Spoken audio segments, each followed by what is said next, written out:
Hey everyone, I lost my wind guard for the mic, so I think it may be a little bit too windy to do the stream tonight, but we'll give it a test. Just let me know if it's like crazy wind in the mic. Just let me know.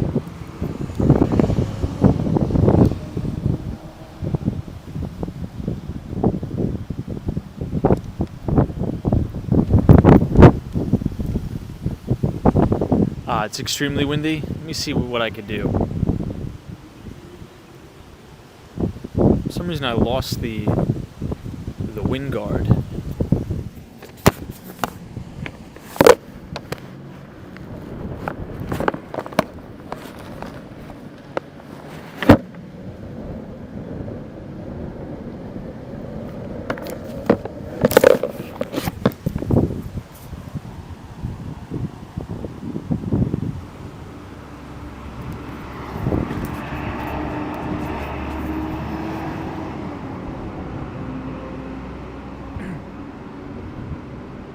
What about now? Is it a little bit better, or is it still like super windy? Because we're supposed to have like 30-mile-an-hour wind gusts tonight, and I lost, for some reason I lost the wind guard on my microphone. So I don't know if I'm going to be able to do the stream. It's way better now.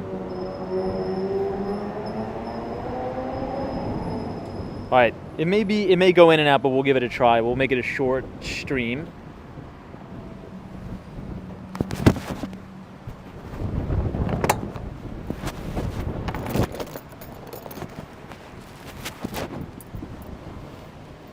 But it's good to see everyone. Happy Friday. Lots to talk about. Just an amazing week all around. I just really wanted to do a stream tonight to get everyone's opinion on the Tesla robotaxi event. There was some, I would say, extreme mixed opinions online as it relates to the Tesla robo event. And I think many of those, I would say, extreme opinions on the positive side and the extreme opinions on the negative side were kind of rooted in bias, so I think we could probably find some common ground meeting in the middle. But my take is that it was amazing, right? And I tend to be a little bit biased. I'm a huge Elon fan, as you guys know. But it was amazing. I mean, that's a look into the future. The robotaxi, I mean, just seeing a vehicle with no steering wheel and no gas pedals, it was crazy. It was really crazy. Now the question is, and we'll get into this tonight, you know, how far off are we from actually seeing this in our real lives? But I think the event was pretty cool. So we'll get started in a minute. Just give me a second. We are in South Beach tonight. I would say it's a very nice night, but it's extremely windy. But we'll just do the quick audio and visual check if you guys can hear us and if we're streaming in 1080p. Just give us a thumbs up in the chat and we'll get started here in just a moment.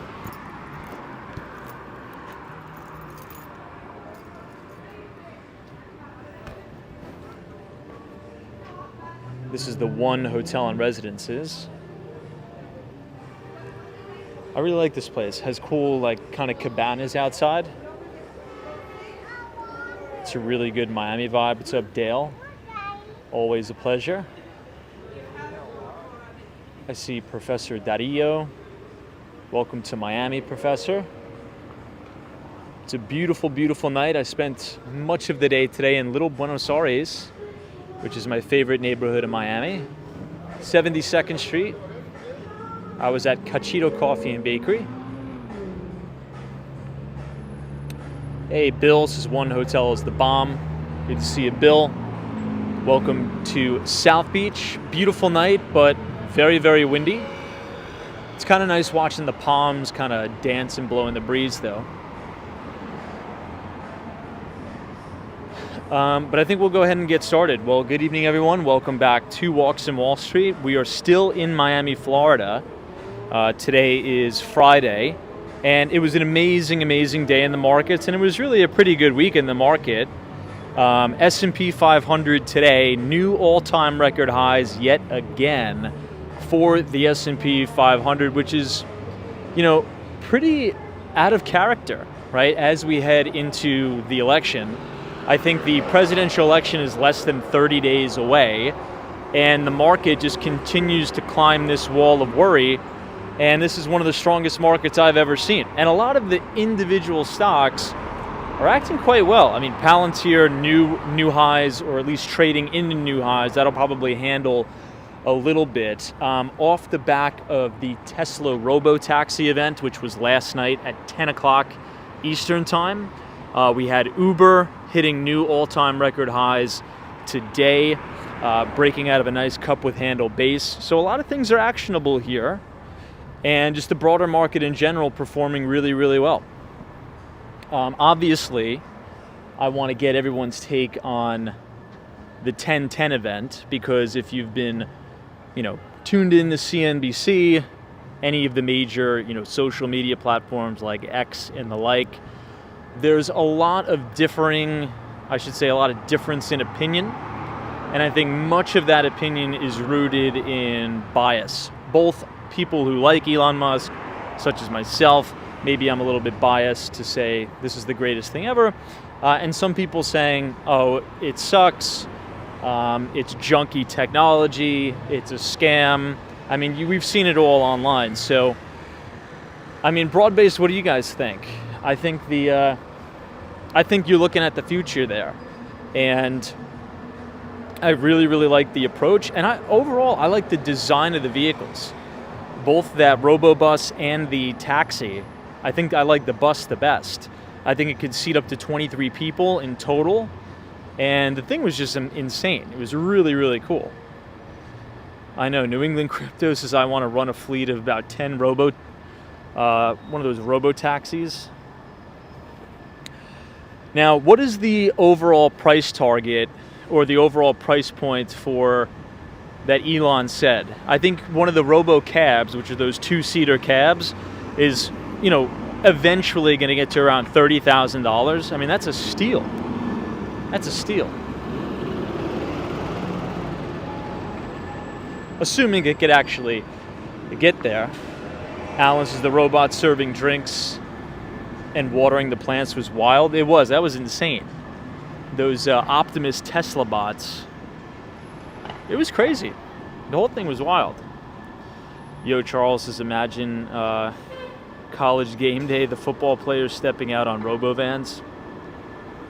Troy Atman says, Tom, they wanted Elon to get into the numerical details, but the event was supposed to be robot party. Yeah, there was the main critique to your point, Troy, was that there was nothing really analytical. They didn't go into the range. They didn't really go into pricing too much. There was some broad overviews of pricing, but they really didn't do a deep dive of features. They didn't do a deep dive of battery life. But to your point, yeah, this was more of just a broad overall event. Joe E., what's going on? Good to see you. For sure, glad Milton is gone too. We're pretty much unscathed here in Miami.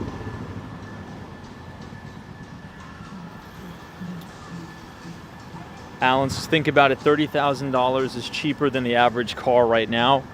It's insane. I mean, I would say the comment that stood out to me the most that Elon made is that in the future, goods and services are going to be so plentiful that scarcity will essentially be gone on this earth, right? Because imagine you replace labor with all of these Tesla robots to be able to do anything. You're going to be able to drive the cost of goods and services down so much that it'll just be an age of abundance. Now, is that kind of pie in the sky, crazy, nonsensical talk by Elon Musk? In my view, I don't think so. but there's many people that do, and I think it's important that we respect that opinion. But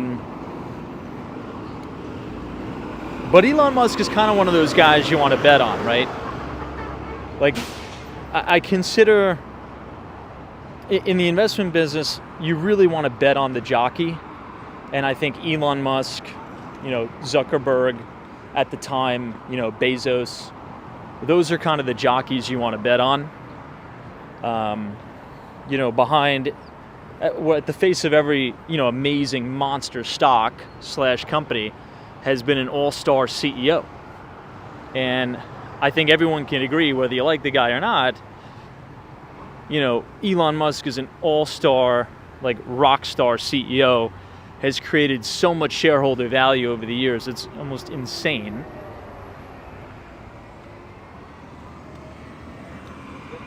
This is Collins Park. I think the palm trees look awesome with the clouds in the back. Ghost Hills is the idea of parks instead of parking lots as a non-starter for the next decade. I really loved the idea of cities having more green space. And ever since New York City has really started to kind of close down a lot of the streets to vehicle traffic and only make it pedestrian friendly, it's changed my entire perspective on that whole debate.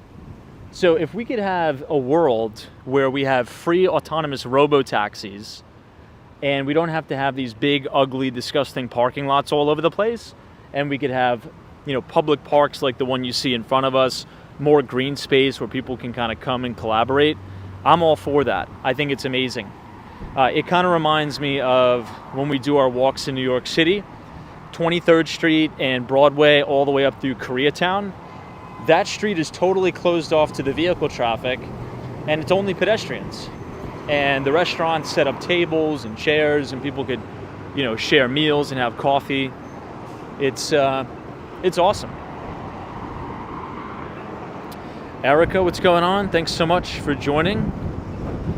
Happy Friday on this very windy night here in South Beach. Crazy, crazy windy.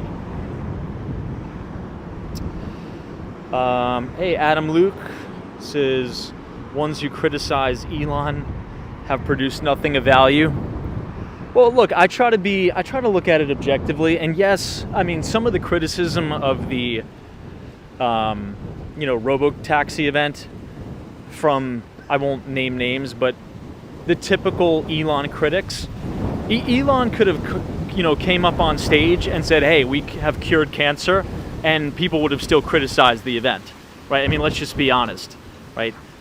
So I think we need to identify the extreme biases on both sides, right? People that just hate Elon and will just call him a fraud, regardless of what he presents, and people that are kind of like me, that are just like ultra uber optimists and are a fan of the individual himself, Elon. So I think the appropriate criticism, lies somewhere within those bounds for sure. Man, the wind is really picking up tonight.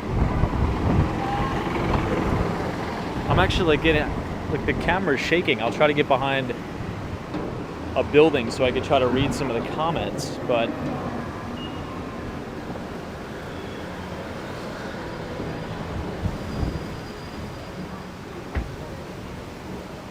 all right, let me catch up on some of the comments here.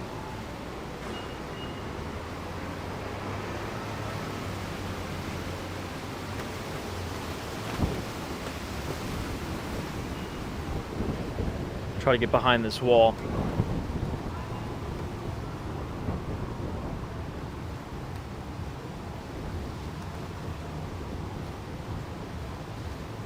Yeah, Troy, says Tom, the Optimus robots will really help the baby boomer generation with home health care, for sure.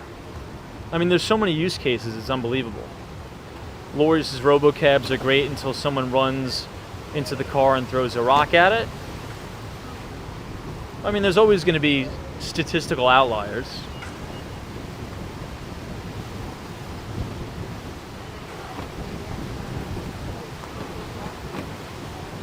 Alfonso says that Tesla bus looks like those Art Deco style trains called the Mercury.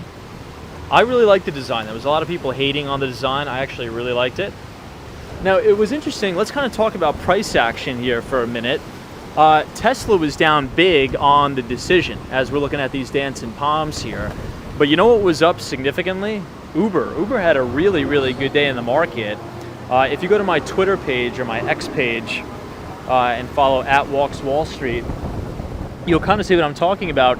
Uber really broke out to all new all-time record highs. So that's one to watch. I mean, I think Uber's actionable right here. Many people, have the narrative that the Tesla full self-driving, full autonomy is going to be negative for Uber. I actually think the opposite. I think it's going to be very, very bullish and positive for Uber. There's probably going to be some sort of a partnership. And if you think about, what is Uber's highest cost, right? It's the cost for the drivers. But if you have a bunch of fully autonomous, full self-driving cabs with no steering wheels and no pedals, like we saw at the event yesterday, well, that's going to be a significant cost reduction. So,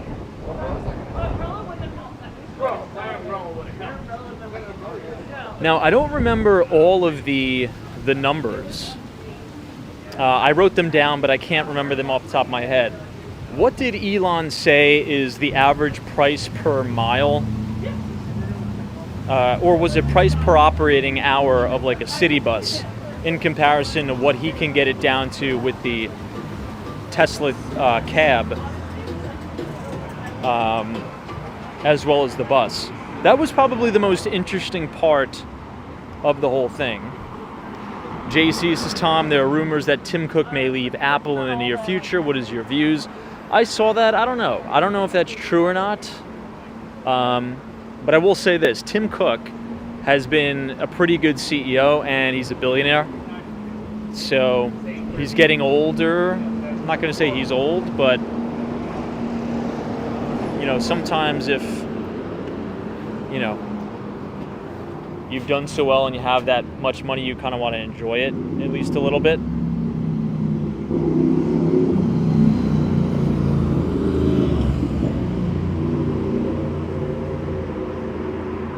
Oops, sorry.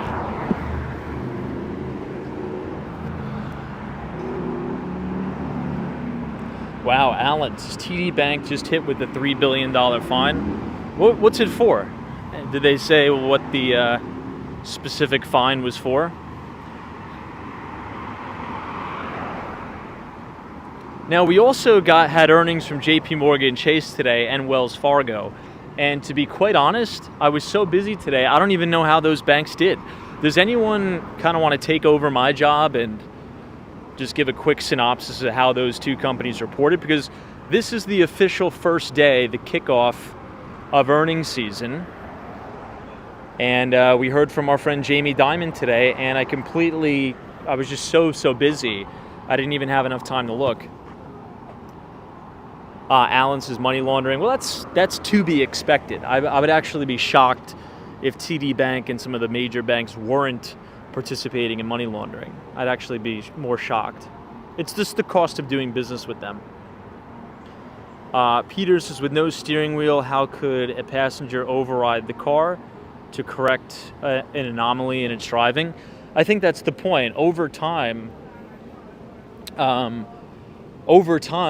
full self-driving is going to be so good where there is going to be no error, right? And the machine will have a fail-safe. Now, if you go on X or YouTube, they probably posted some of the first rides, because that's essentially what they were doing. You could go around the Universal Studios and the Tesla cab would give you a ride, and there's a stop and start button, right? So mid-ride, you could click the little button on the iPad and it would pause the ride. You could get out, you could let people in. It was pretty cool. The only critique that I had is I feel like it should have been a flat bench across. Does anyone agree with that for the Tesla taxi or the cab, whatever they call it? I think a two-seater is just not enough space. Instead of having that cup holder in the center console, I would have just made it a flat bench across. Maybe you could fit 3 or 4 people in there instead of the cup holder. I mean, that's just me, but...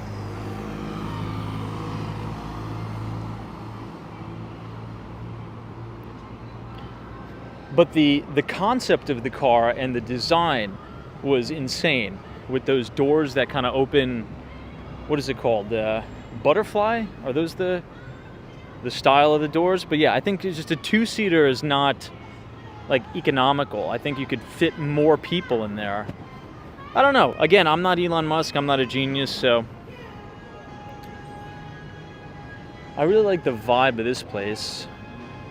Hey, Florida boy in Atlanta, thank you so much for your very, very generous $10 donation. This is, hey Danny, you have created a great channel. Finance and real estate discussions are fantastic. Yeah, from the 2 best cities in the USA is awesome. Well, thank you so much. I appreciate it. Thanks for supporting the stream. Thanks for supporting what we do here. And thank you for your donation. And TGIF, happy Friday.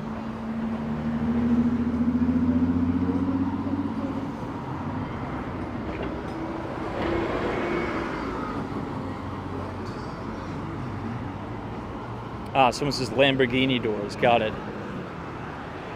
Got it.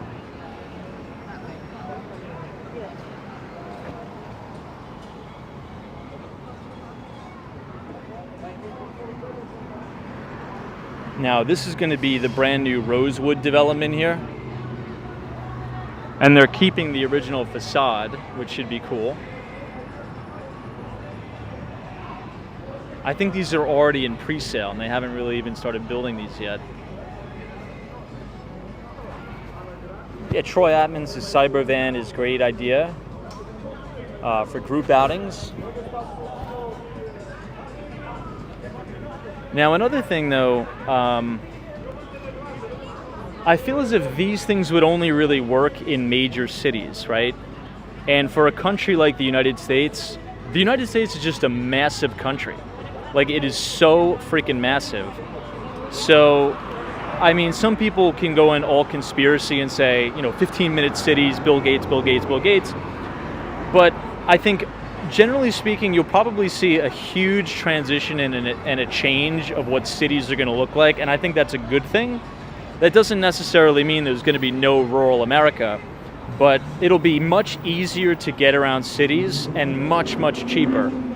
But that doesn't necessarily mean the flyover states are going to be forgotten. But if you think about the range, right, which Elon really didn't talk about at all, I don't see how it's going to be possible for a small town in America to utilize like a robo-taxi. Does that make sense? Unless the range is like crazy. But for smaller countries, let's say a very, very small country like Korea, I mean, this could look just like a utopia in some very, very small countries where, Seoul is very close to some of the smaller cities like Suwon and all that. So, I don't know. Those are my overall thoughts, and I think that once the market really starts to understand the massive TAM, total addressable market here, I think the stock is going to perform really, really well.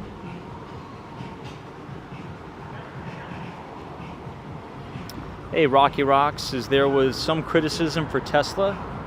Bat cars in 2010, the stock went 10x. Give it another 15 years and Tesla will be on top of self-driving. They have the driving data. Yeah, they have more data than any company ever. I generally tend to agree with you. What you're saying.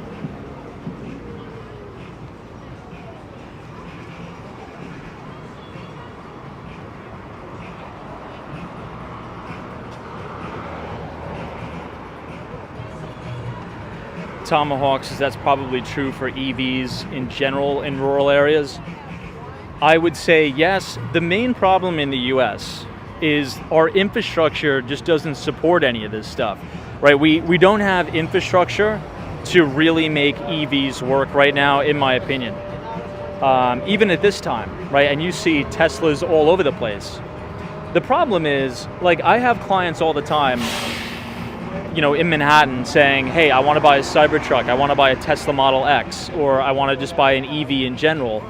And they need to buy their own dedicated parking space because there's no charging infrastructure in Manhattan. There's maybe like a handful of public chargers in Manhattan. And then you'll have to go out to like JFK Airport. So that's the problem. I think you just need to build the infrastructure, and over time, I think it'll probably come to fruition. But if I'm just being a realist, it's nowhere near here yet. I mean, in my opinion, at least in New York. Hey, there. You can see it.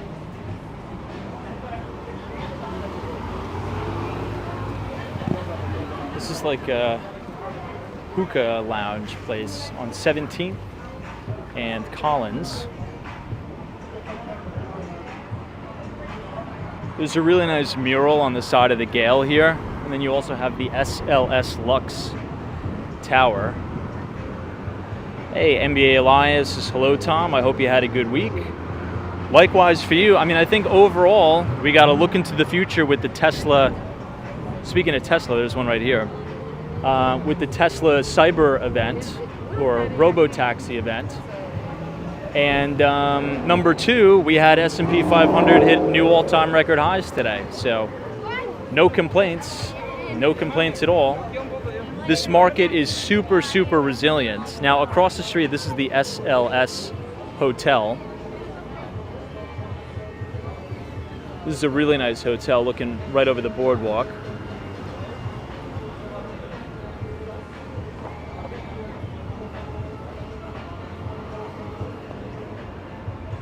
But yeah, I mean, this market is super resilient.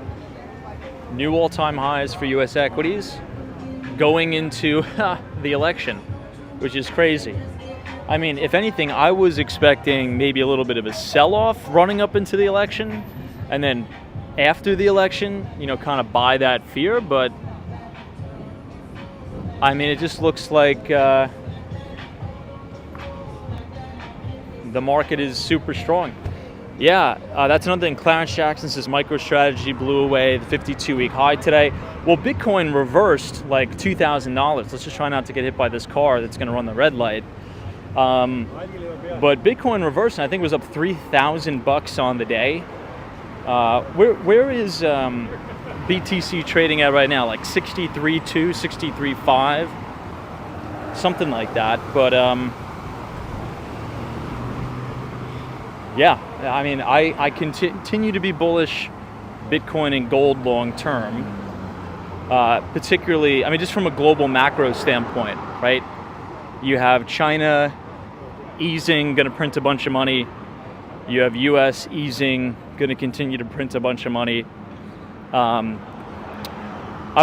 think I'm going to do a mini study on the trajectory of just like money supply and Bitcoin and gold, right? If you go on TradingView or pull it up in your Bloomberg terminal or something, just put a chart of the M2 money supply and overlay that with the chart of gold and Bitcoin, and there's probably going to be a pretty striking correlation. Let's just say that.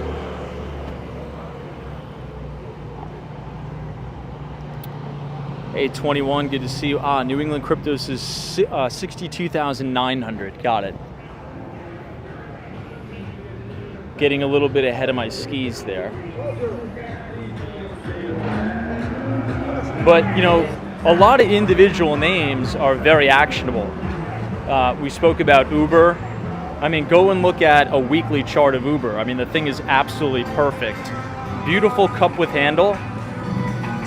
If you look at a chart of Palantir, PLTR, and overlay it with a chart of Uber, I think Palantir is going to handle exactly like Uber is handling right now and come out of that handle. It's like a textbook, what you call IPO base. And I know I repeat this like all the time, but I think it's so important. There's an amazing book that you got to buy. It's like $23. Full disclosure, my friend is the author of the book, but it's called The Life Cycle Trade: How to Win at Trading IPOs. Buy that book, read it, and reread it. I reread that book like once a quarter, and it is the largest study ever done on IPOs and how they trade, and the winning characteristics of new issues and how to trade them. And it's very, very similar. Very, very similar every time around. And Palantir and Uber are following like a textbook IPO base in not only its price action from the technicals, but also the earnings acceleration and the earnings power and the revenue growth. It's very interesting. So check it out. It's called The Life Cycle Trade.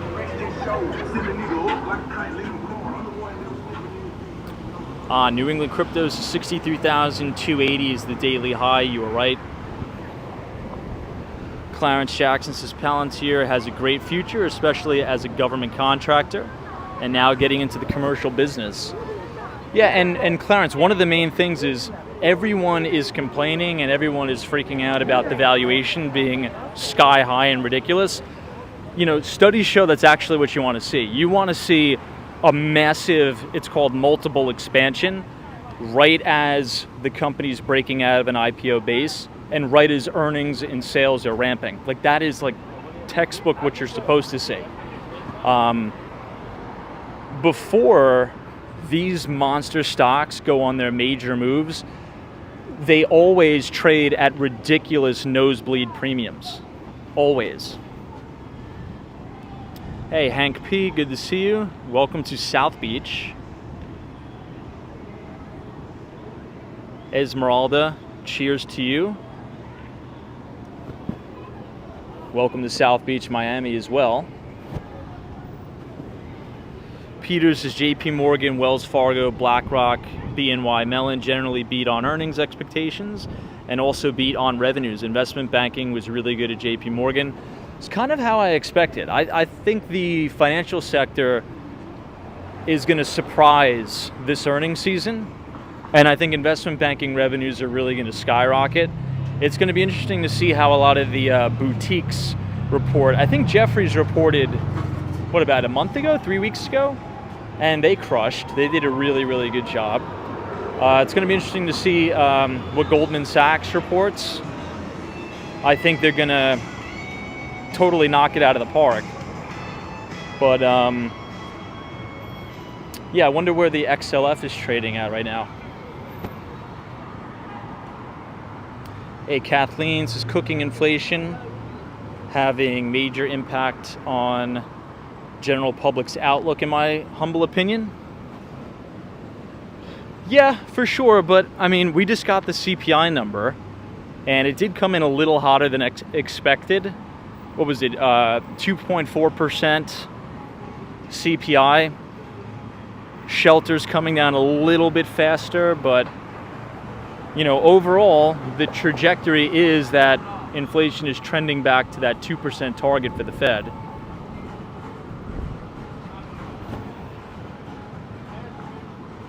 Kathleen says cooling, not cooking. Got it.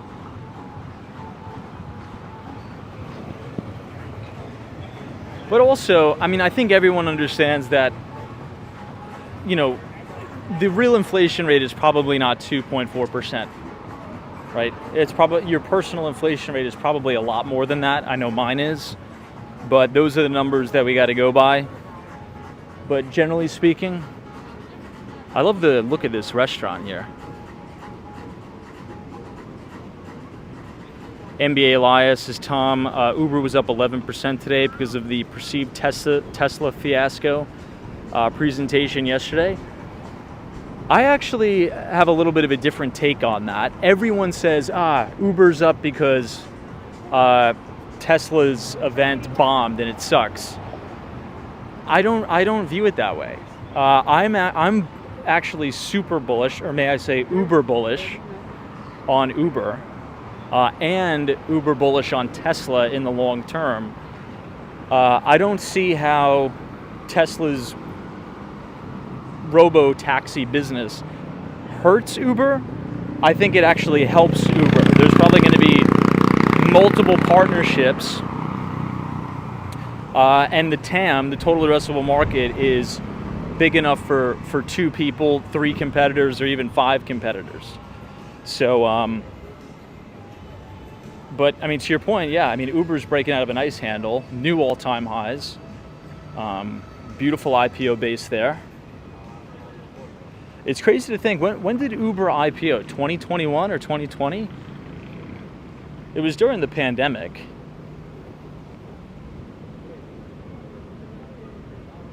Yeah, JC says MicroStrategy is doing good. MicroStrategy now is pretty much just like a Bitcoin ETF. I mean, essentially, right? I mean, Michael Saylor has loaded that company chock full of Bitcoin. So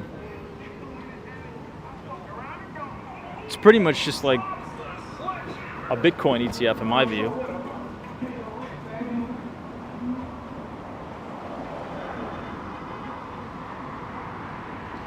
Peter says XLF was up 1.3% today. Love that. NBA Elias says Uber IPO May of 2019. So just before the pandemic. For some reason, I thought it IPO'd during the pandemic for whatever reason. KB Bryant says, hey Thomas, hope your weekend is off to a great start. Thank you very much. I would say it is. It's beautiful weather here in Miami. Just a little windy. That's really my only critique. Just a little bit windy. Alexander says big bank earnings were up due to interest income also. Will be interesting to see how the effects of further rate cuts reduce on future earnings. It may be like a perfect timing event, because right as the Fed is going to go on its cutting cycle, so to speak, you're probably going to have a massive uptick in investment banking activity, specifically M&A, right? So the net interest income, right, or the decline thereof, may possibly be offset and then some by a pickup in M&A. Because if you got to think about it like this, if you're going to use debt, right, to finance the acquisition of another company, you're more likely to do that when the cost of money is significantly less. Again, I mean, in full disclosure, I just didn't have enough time to look at JP Morgan Chase or any of the bank earnings today. So I'm very curious to see the individual section breakdowns, and if there was any specific comments on, you know, the IPO market. Is it opening up? What do they have in the pipeline? What do the deal pipeline look like? What does M&A look like?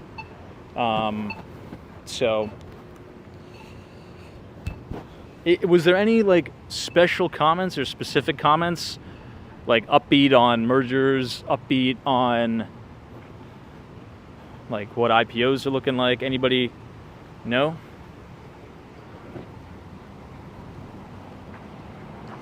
Hey, Demetrius says, good evening. I am currently moving to Miami.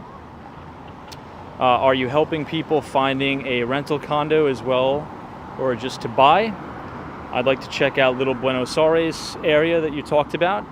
So I don't do rentals, but I will help you out. If you send me an email, I'll help you out the best I can. I'll kind of point you in the right direction. But generally speaking, I don't.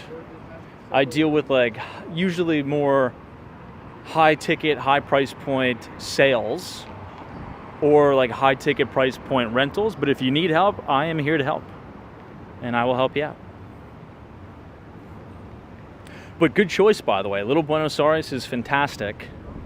And if you need any recommendations, if you need someone to guide you in the right direction, I will help you out.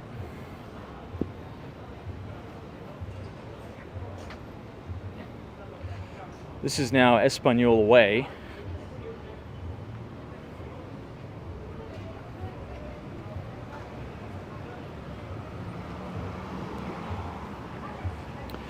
You know what's another thing I was thinking about the other day? There's so much pessimism, right? Maybe it's just because it's the election, and everyone is getting very negative because, half the country is going to be very upset, regardless of the decision. But guys, we have an environment right now where corporate earnings are literally at all-time record highs. The S&P 500 literally at a new all-time record high today. Inflation coming back down from that 9.1% high down to 2.4%. The unemployment rate, 4.1% now, record low unemployment, and people are still pessimistic and thinks the economy sucks, thinks that the market's going to crash.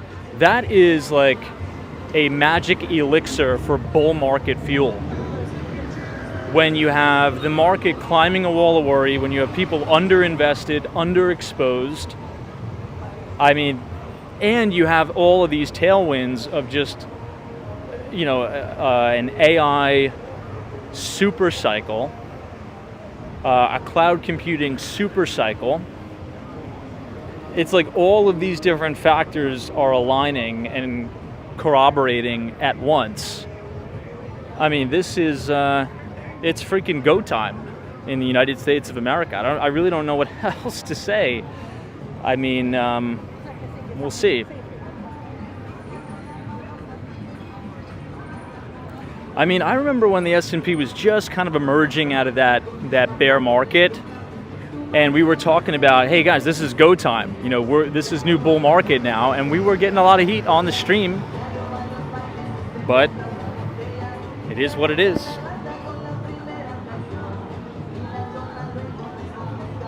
Hey Zozo Bob, what's going on? Thanks for joining us.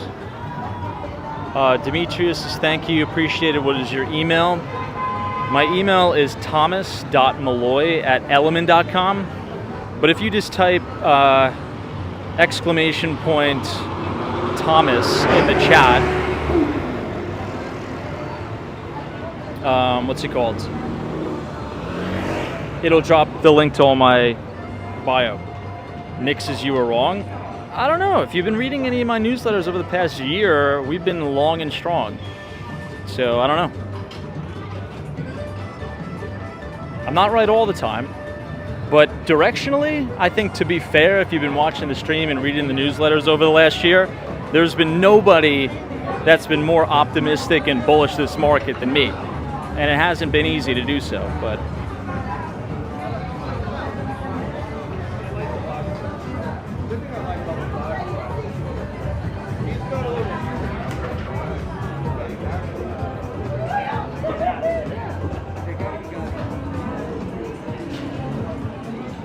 correct me if I'm wrong, but for those of you who always watch the streams, have I been negative on the U.S. market over the last 6 months? I would say a year. No. If anything, people have been saying I'm a permabull, but vacant SAMs isn't a lot of the jobs in public sector. Well, there was a lot of jobs in the service sector.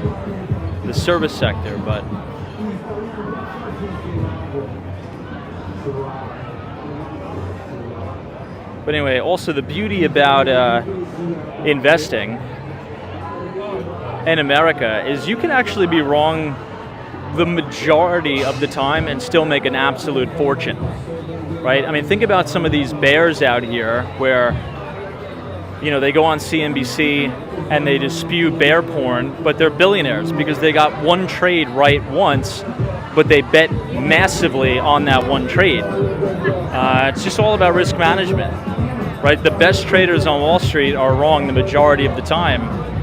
They just have very good risk management.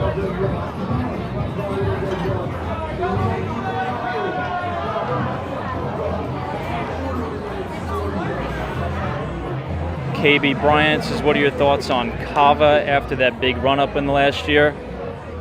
Kava is another new IPO that I think I initiated coverage on that stock. I don't know, probably, when? I feel like I wrote about that in the newsletter when it was just emerging out of its base, but yeah, that's another example of like a stage one IPO base, is that fast casual company Kava that's kind of like a Chipotle, but it sells more Mediterranean style food.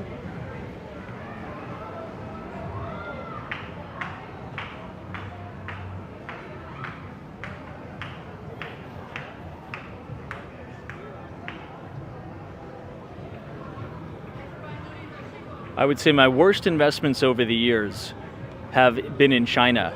Every time that I get involved in Chinese equities, I always lose money, every time. Every single time. I don't know what it is. And I'm probably going to get involved in Chinese equities again this cycle, and I've fully mentally prepared myself to lose all the money.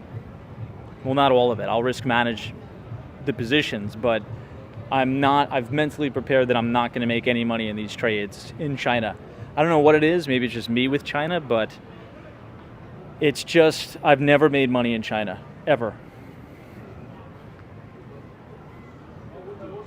I think the last time I bought Alibaba, I think I quite literally top-ticked Alibaba, and then it went on to decline like 90%. Anyway, what do you guys think about the further side on Espanol Way?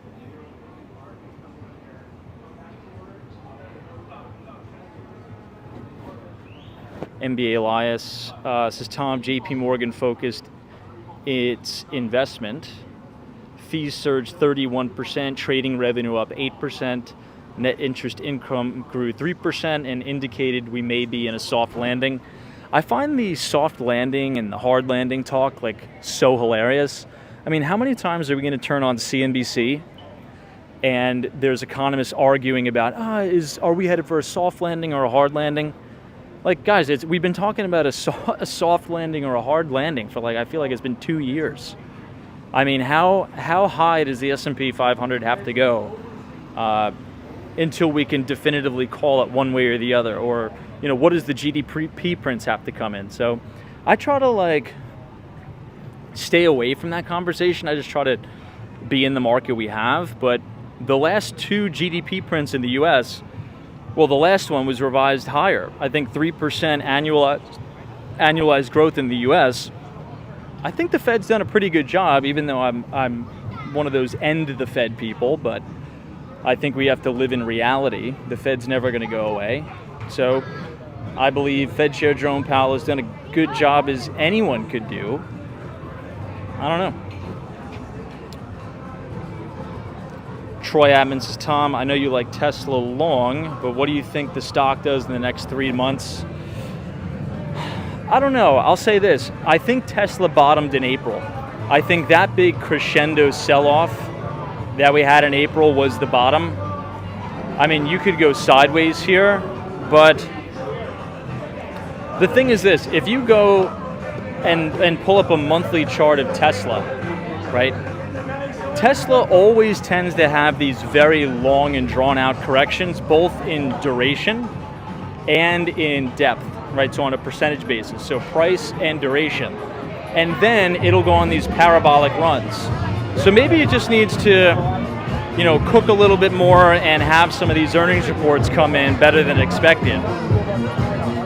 So my number one rule is don't buy a stock with a lot of overhead supply. Tesla is a stock with a massive amount of overhead supply, so I'm kind of breaking my rule here. But I've started a position in Tesla in my retirement accounts, just as a long-term thing, kind of set it and forget it as a bet on the future. But generally speaking, I don't buy stocks with significant overhead. So I am breaking a rule on this one, but my bet is that Tesla bottomed in April. That's my view.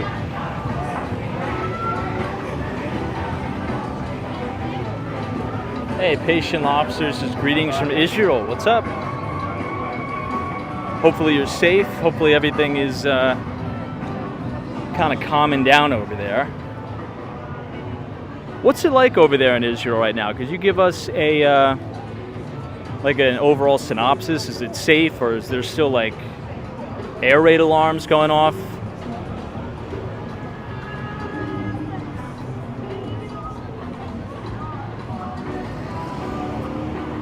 Dan Mann says, I'm glad I sold Disney stock before they went woke. Oh my God. Where's Disney trading at right now? I don't even know. Ticker symbol DIS. Where's Disney at? Now, you know what's another former true market leader? Like surefire bet stock that's really fallen out of fashion and is not doing well at all, which I think we should talk about because I have a few questions for everybody. It's Nike. Ticker symbol NKE. Now, anecdotally, I remember when I was in high school, if you wore anything but Nike, it wasn't cool. But now I feel as if, you know, I wouldn't say I'm like the biggest fashion guy. I don't really pay attention to that stuff. But when I walk around New York City, right, and I just observe what people are wearing, everyone wears Adidas sportswear and Alo, A-L-O. I don't really see anybody wearing Nike anymore. And I think that's why their sales are tanking. It's just because there's new kids on the block. Sometimes it happens like that. You know, things fall out of fashion. I remember in high school, if you wore Adidas, it was like, what the hell are you doing? Adidas sucks. And now it's like totally done a 180. And everyone wears Adidas. I mean, any thoughts on that? Or maybe am I in my own little bubble? Is my observation just anecdotal? Do you guys still wear Nike? Do you still prefer Nike? I mean, for those of you in the audience who have kids that are doing the whole back to school thing over the last 3 months, like, have you been buying them Nike stuff? Like, what are your thoughts there? That's a very good question. For anyone who has kids in the audience, like, what are the kids into nowadays? And I'm talking about like maybe middle school, high school. Are middle schoolers still into Nike, or is that not a thing?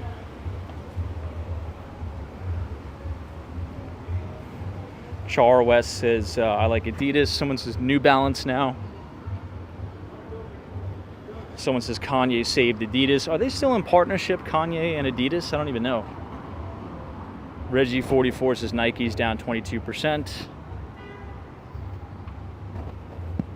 Trinidad says, Tom, didn't Bernard Arnault lose billions of dollars in the China market? I'm actually not too sure. Professor Dario says in Argentina they wear the Vans brand. Chooch Tech says Abercrombie and Fitch. I mean, talk about a turnaround there, right? Now, do we think just fashion in general is cyclical? Because I remember Abercrombie was massive, and then it literally went in the tank.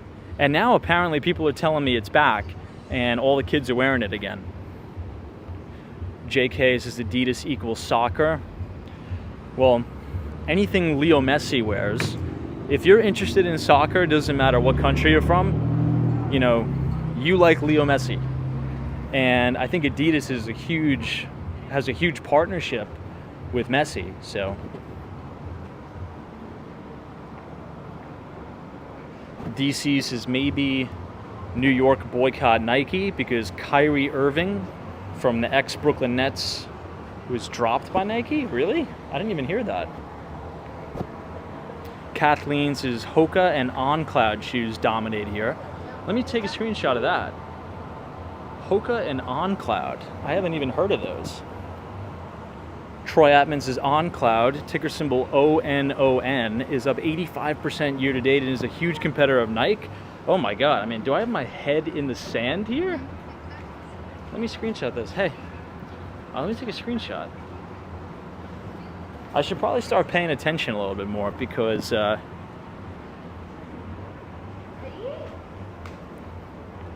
what's another brand that is crushing it? Crocs.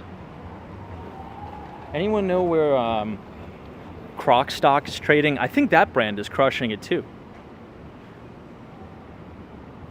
Patient Lobster says OnCloud shoes are comfy. RP McMurphy says don't know Hoka. I don't. I'm like not a fashion guy. I'm like, I really need to improve in that area. See, this is what's so valuable about having a live stream where I could ask hundreds of people like what's going on. It's really I mean, people may think that's a little bit of a silly comment, but it's important. I mean, that's a huge market research tool to get everyone's ideas of what like the next hottest things are. I'm taking screenshots of all these companies so I could research them. I've honestly have not heard of OnCloud.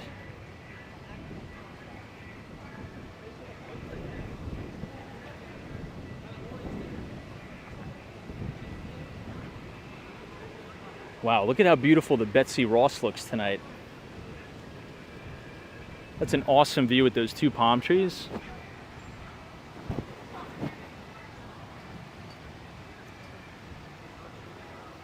People are saying they're huge in the running trail community.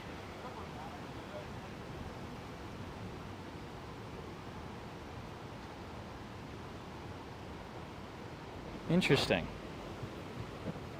Yeah, I mean, I just usually like wear like white shirts, things like that to the office, suits. In the fall, I wear like Brooks Brothers stuff. Boomer says Hoka is big in the medical crowd. Now, you know what is a company, I think we talked about that for those of us, or for those of you who are in the medical community. I don't know if this company's doing good. I haven't looked at the stock price in ages, but it's this scrubs company that's like a trendy scrubs company. I just forgot the name. How could I forget the name? I feel like every time I bring this up, I always forget the name. Anyway, there's this new publicly traded clothing company. It's all about scrubs, like in the medical community. Apparently, people say they're overpriced, but they just went public. Anybody knows what I'm talking about? Maybe Kathleen knows what I'm talking about. She's in the medical community. It's, man, what the heck? This is gonna eat at me all night.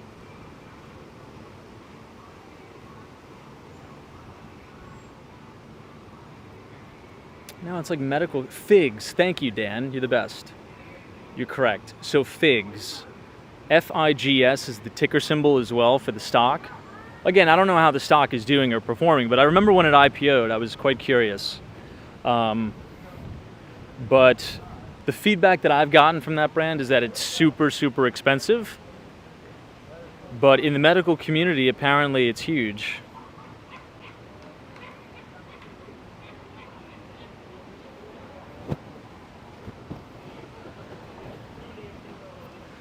Now, we talked about Lululemon, right? Ticker symbol LULU. That stock has been getting crushed.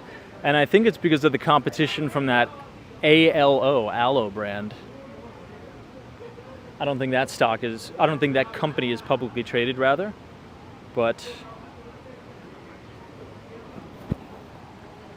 I'd love to see the financials on that company.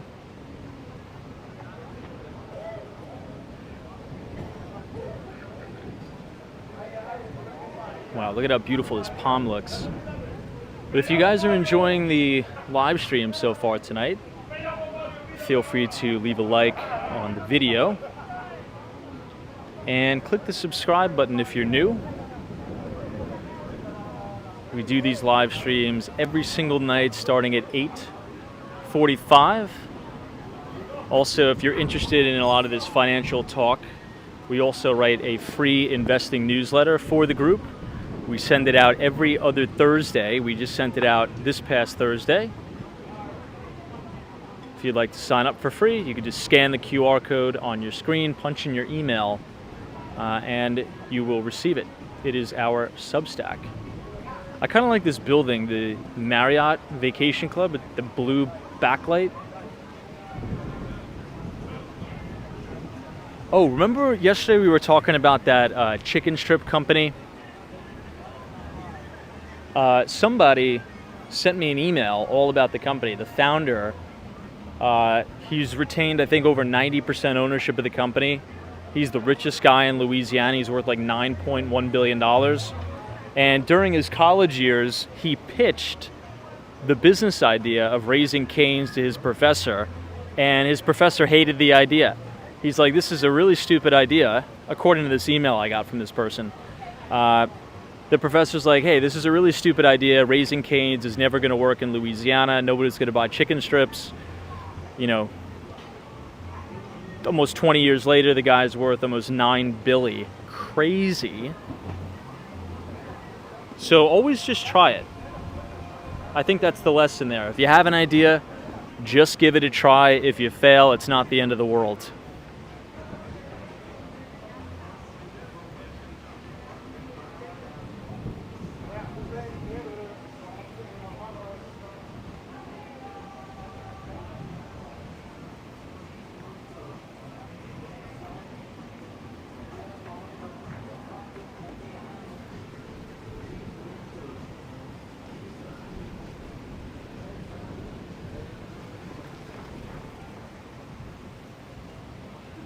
Reggie 44 says Jamie Dimon is still worried about stagflation. Well, I mean, GDP was revised higher for the latest quarter. I feel as if you're a big, powerful investment bank CEO, you kind of have to be a little bit timid and kind of like talk in generalities. I don't think you can like speak in definitives and be like uber bullish or super bearish. I feel as if every time a CEO of a major bank gives an interview, they're like, yeah, we're a little cautious. You know, things are good, but we're a little cautious. At least that's what it feels like. Maybe post-2008 financial crisis, they kind of have to walk a fine line, maybe.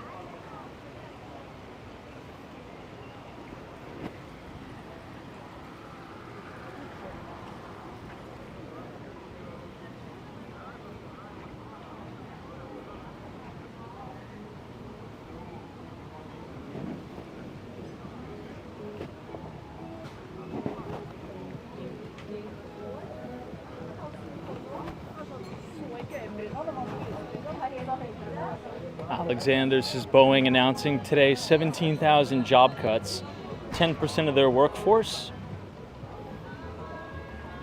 Yeah, Boeing is a disaster, my God.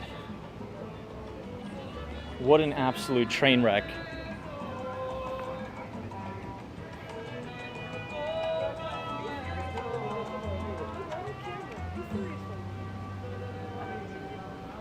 Terrible, terrible. I mean, what a horror show Boeing has become.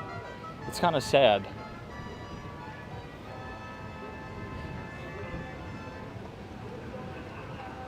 Did anyone see Elon Musk's interview where he was talking about Boeing?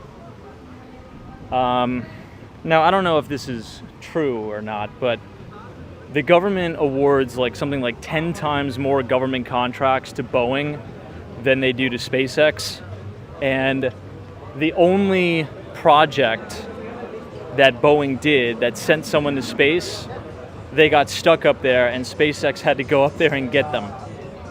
I mean, talk about, it's not hilarious because, I mean, they could have died.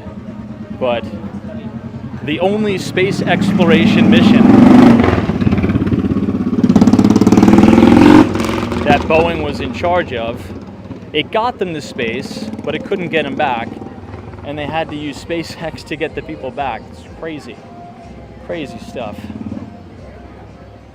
How long were those astronauts up there? DC says, Tom, do you know Anton Creel? I do know him. I've met him a few times. I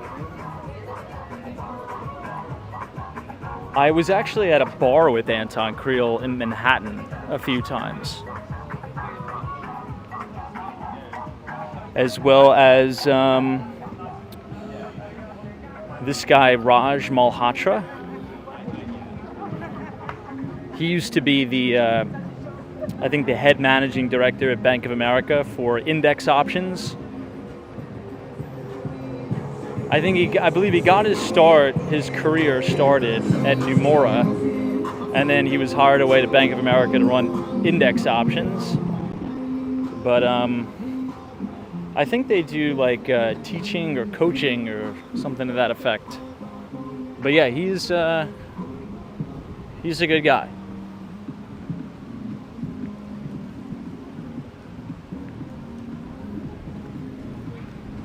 This is 12th Street.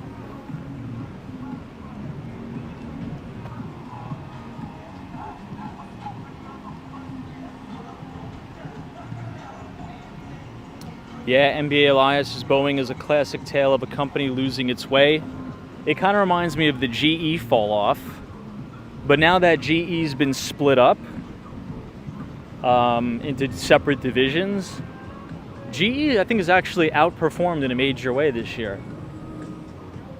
Anyone want to look at where GE's trading at right now? Ticker symbol GE.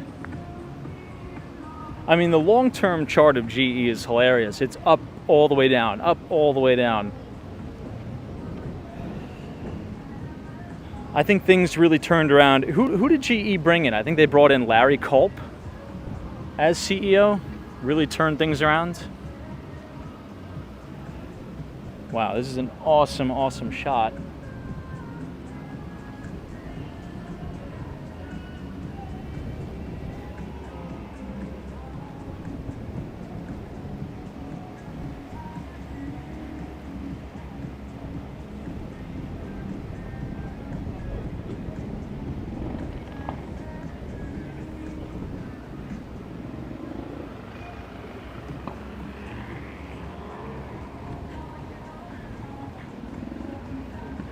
KB says GE 191. What's the 52-week high on GE? Or are we trading into 52-week highs? Yeah, Paul says crazy how a CEO like Lisa Su can change things. That's the CEO of AMD. Now, she posted something on Twitter, or X, and I was reading it and I was like, oh my God, is this like, because the way she worded it sounded like she was retiring. And I was like, oh, okay, she's not retiring. I think she's a billionaire now that, you know, with the stock price.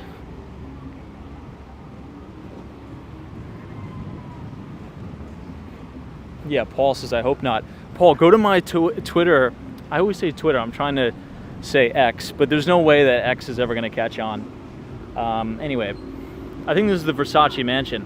But look at that. I reposted her post. She was just talking about her anniversary, but the way she worded it sounded like she was going to step down and retire. But yeah, she's a freaking rock star CEO.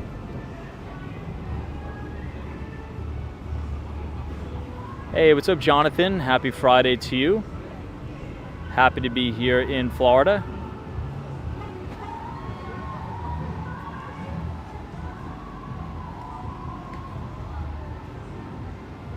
Troy Atmos, did you know Lisa Su and Jensen are relatives? Crazy, right? I think I found that out like a few months ago. Again, I saw a post on X. That is crazy. Insane.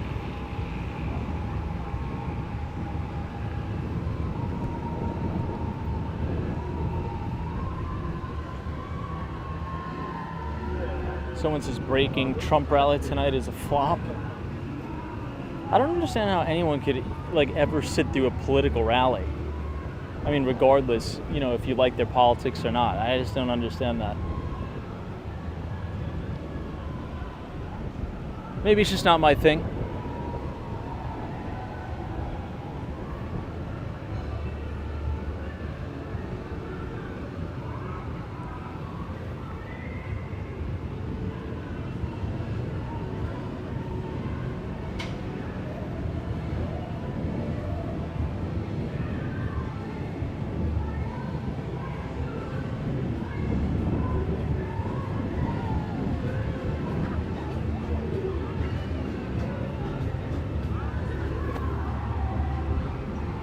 Demetrius says, that's cool. I like Anton Creel as well. Watched a bunch of his videos. Yeah, I think he does like teaching or coaching now, but there's some people that get upset. Mainly because like that's like if you work in sales and trading at an investment bank, like that is like how they teach you how to trade the financial markets. But it requires actual work and diligence. And like following a systematic process. So, you know, most people that are kind of online looking up like, you know, how to trade, how to invest, they want like get rich quick nonsense. You know, they want to just buy like a $300 info product and look at technical analysis and look at this, it's, coiling, and this chart is looking like this, and, but if you have ever worked at, a bank in sales and trading, or ran a sizable book at like a hedge fund, it's like a systematic framework that takes time, all of your time.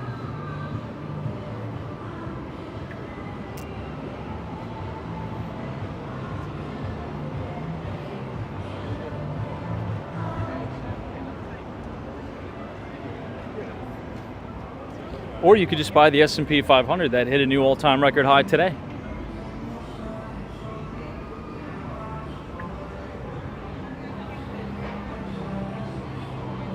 I'm so curious to see what happens with the market on election night. Just like to watch futures. It's just going to be so interesting. Now this bar looks so cool.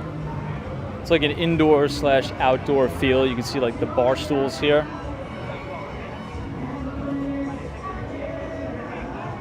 This is 11th Street.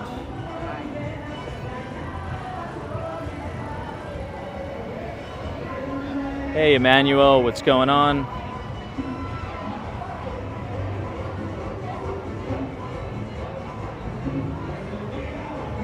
The wind has died down tonight a little bit.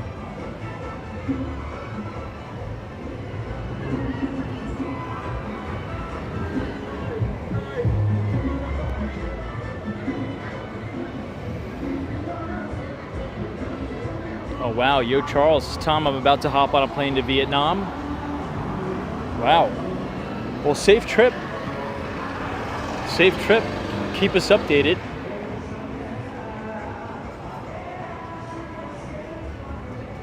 I think I'd like to visit Vietnam.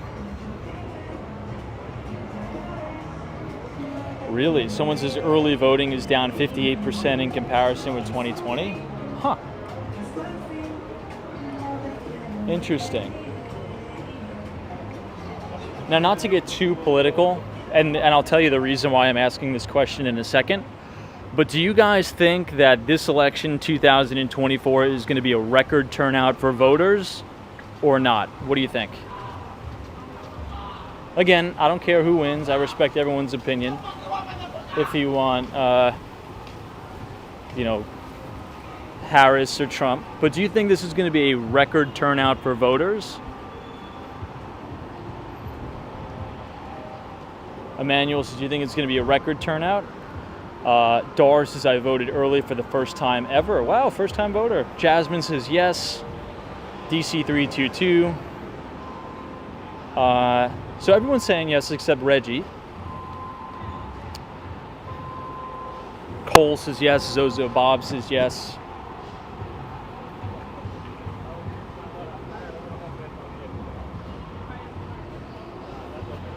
NBA Elias says yes. Mark Francis says, you think it's going to be a record? All right, I'm going to say something crazy. And we'll see. This is just like as a fun, like we're kind of punting and just having fun on the stream. I think there's going to be a shocking, surprisingly abysmal turnout for both sides. And I think people are going to be like raising questions to say, how did we have such a low voter turnout? That's my prediction. Again, doesn't really mean much, but my prediction is that there's going to be very, very low voter turnout. And I think people are going to be so surprised.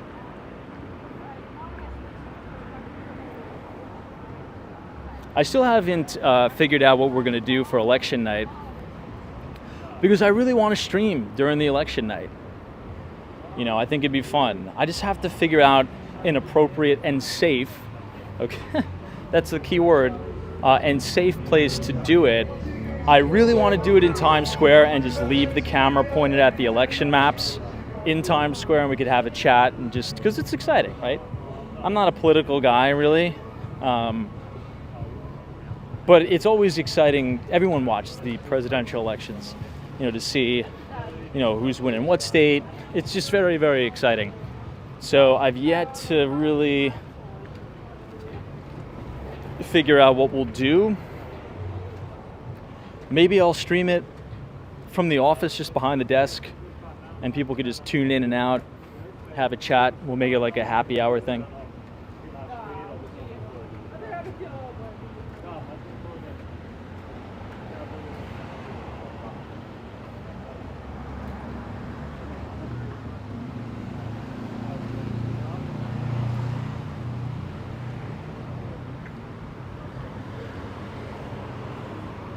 This is 9th Street. Hey, what's up, Victor C? Yeah, Chloe says office would be safer for sure. Now, I also have a question for the audience, because we may be living in, everyone says we're living in unprecedented times. We're living in unprecedented times. So I'm 29 years old right now, but I really only vividly remember the 2016 election, like vividly. All the and a little bit of Obama's. Here's my question for those of you who are much older and wiser than I am. Was there ever a time in American history and US history where, regardless of which candidate won, like the other side wasn't just totally at each other's throats? Does that make sense? Like, because I feel as if now, like when Donald Trump won, right? It was like chaos and pandemonium. Like I remember going into college and people were freaking out and they think the world was going to come to an end. Was there ever a time where it was like, that sucks, my candidate didn't win, but no big deal, life will carry on? Was there ever a time, or was it always kind of like this? Is social media just like exacerbating the fear?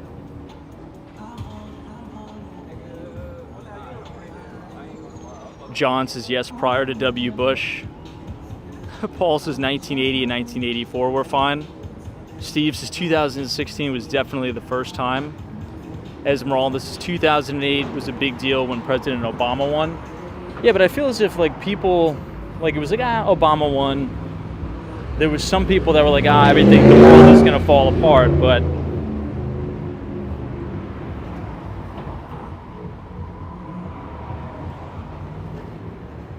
so everyone's just like 2016. I have a theory where it's always been like that, but it hasn't been so in your face because now information travels so fast, right? I mean, I would say 2016. Now, would you agree with this or not? And feel free to give some pushback. We're just having a conversation because it's all going to tie back into the financial markets in a minute. But I would say 2016 was the first real presidential election in the United States where the internet played a massive role. Like people, running targeted online advertisements, Facebook ads were crazy. Like Facebook, Instagram, Google. Before that, 2012? You really didn't have the internet like that much in your face in 2012. But 2016, that's when things like really, really kicked up. So I think it's just the reach and, the political environment so in your face kind of is what took it over the top. Blue Boy 30s, social media was big too in 2008 and 2012. Yeah, but I feel like 2016 was, maybe it's just because the time frame of like how old I am, but I just remember social media in 2016 really blowing off, like with YouTube going crazy. It was still in its infancy back then.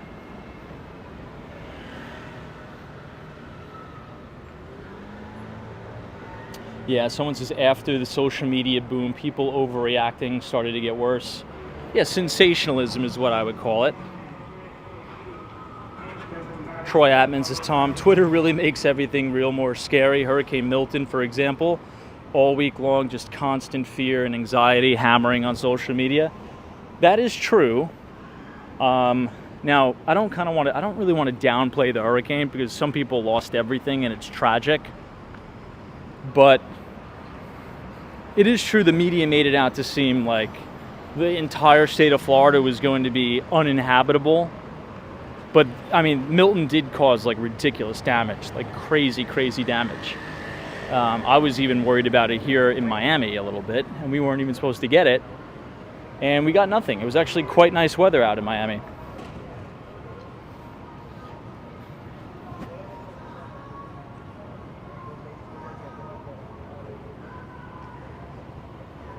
Blue Boys, Twitter was huge in 2012.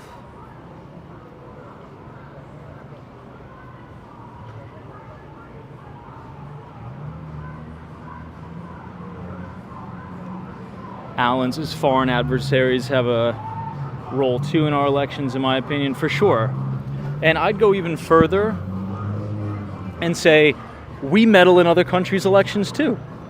I mean, if we're going to get real, like if we want to be like real, come on, you don't think the CIA is, meddling in other elections across the world? Of course we are. I would be shocked if we weren't.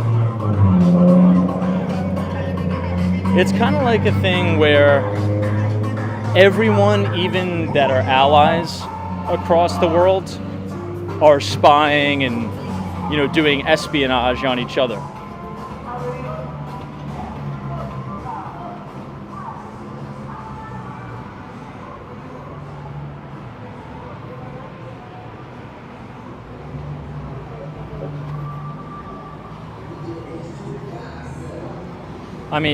If you look at what Mark Zuckerberg is saying, he is starting to come out and saying, look, we got direct political pressure from one side or the other to take posts down, to push these posts. So I think you guys are right, where generally speaking, social media has just exacerbated the reach and the fear of everything.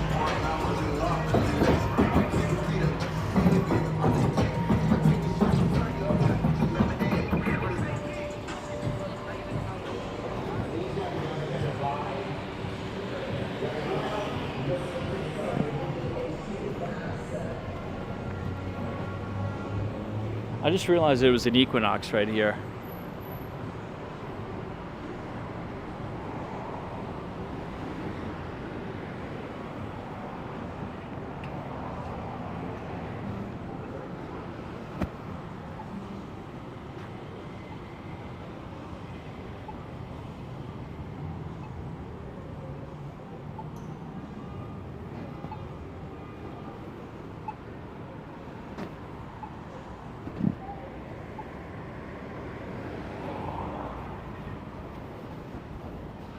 I think a good rule to live by is, the news is never as bad as it seems, but it's also never as good as it seems either.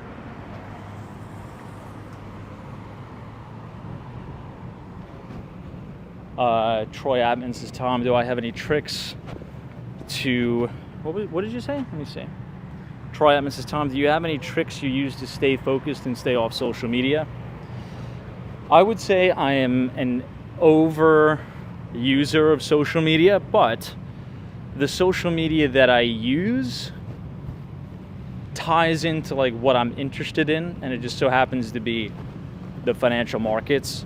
Like if you are very interested in finance, economics, business, X is just an unbelievable platform. Like I could scroll through X for hours. I'll be doing work on my computer, I'll be DMing people on X, I'll be looking at other traders' thoughts and opinions on things. So I could tell you my usage if I look at my phone, but I would say I overuse the X platform, but it's directly had a massive impact on my life and my business because you could just interact with so many just super smart people. Some of the top money managers at the height of their game running billions in AUM are active on X, and they will interact with you, right? I've DM'd personally some very, very top bracket hedge fund managers back and forth, sharing ideas here, there, and it's just an unbelievable platform. The X platform is insane. Now, if you use it to look at nonsense, right, and you're looking at cat videos and shit, I guess, for hours, then probably it's not the best use of your time. But I don't know. I just am not interested in that. I'm obsessed with like markets and kind of things to that event. Every here and there, X will kind of throw political nonsense at me that I can get sucked in. But I just try to realize, you know what, I'm getting propagandized. Let me try to like mute this keyword or something. But every once in a while I get sucked into the void, for sure. But I think a good exercise, like for me, everyone gets sucked into the void sometimes, right? And I'll try to force myself to snap out of it, and I'll say, you know what, this video is trying to make me upset. And it's working. It's designed to make me furious, right? And then I'm like, I'm going to turn this off because it's making me furious. And it's like that by design. Like, X will serve me up something about, some, illegal migrant in New York City slashed a bunch of people on the subway or stole a bunch of stuff or crashed into something. And then I get all upset, like, this is bullshit. But it's just like energy that is not well used. Like if you audit your life, whenever you're like super angry, you don't feel good. At least me. I get a headache, I feel sick. And I feel as if you were to watch the news every day, like imagine if you just watch the news every day, right? Fox News, CNN, you must feel like you're gonna have cardiac arrest every day. Maybe that's just me, but this is now the south of 5th neighborhood. This is going to be a lot more quiet, peaceful. Andrew O'Donovan says, good point, Tom, on the energy we tend to waste.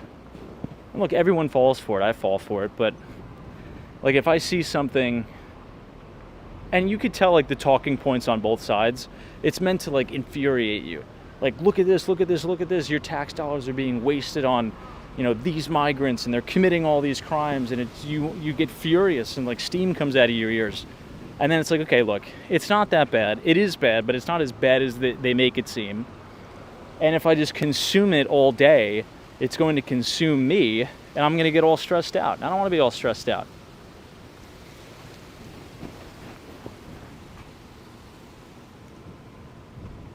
Yeah, 3T3 says that's the beauty of free speech.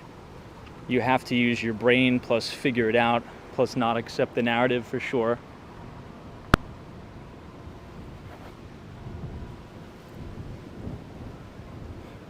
What do you guys think of south of 5th neighborhood? Oh, Andrew says kind of like having negative people in your life? For sure.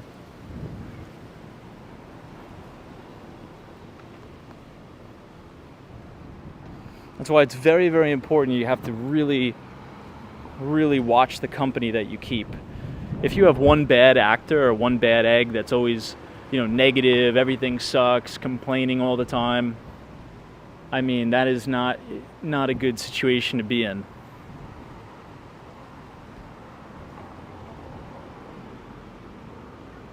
This is a cool little place. The local house. It's very quiet, and we're just a few blocks away from the main Ocean Drive. South of 5th is very residential.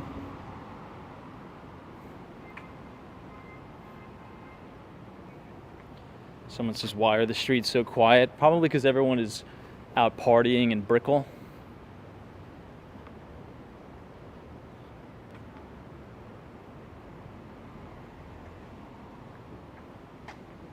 Look at this. It says Historic Hotels of America. What is this called? This is a historical Art Deco building.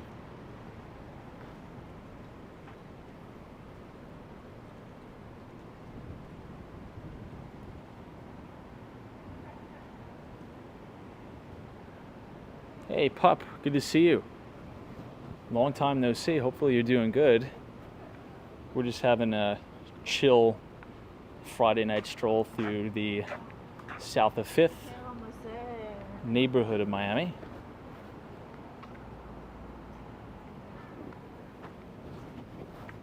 Yeah, Andrew O'Donovan, that's true. Palantir, CrowdStrike have been very, very nice. Palantir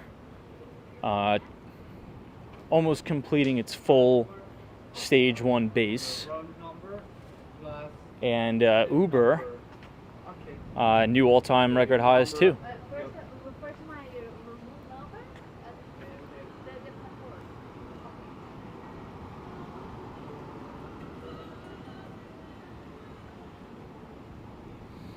This is why I like it in Miami. Just like, it helps you de-stress. I don't know how to explain it, but trust me, if you come to Miami, the stigma and the aura is that it's all party. You know, Miami was built on cocaine. Even though that may be true, it's very peaceful. I mean, there's so many neighborhoods that are like, it's just like paradise. I don't know how to explain it. It's amazing. Very quiet, no partying, very safe. You know, you could just chill out all night and look at all the palm trees. Ooh, look at the Miami Beach police here. There's 1, 2, 3 cruisers here for whatever reason.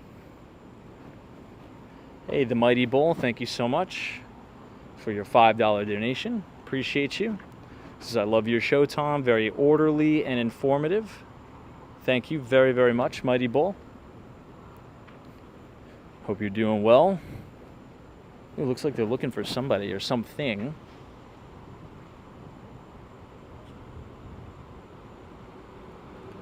Looks like the Miami PD has their flashlights out. Patient Lobster says, I disliked my time in Florida. What part of Florida did you go to?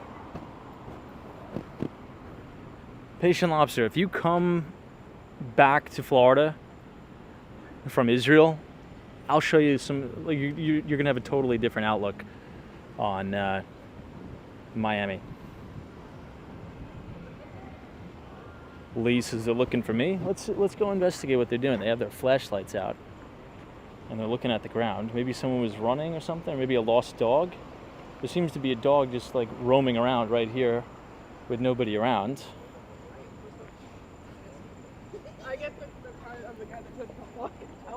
Oh, look at all those snakes.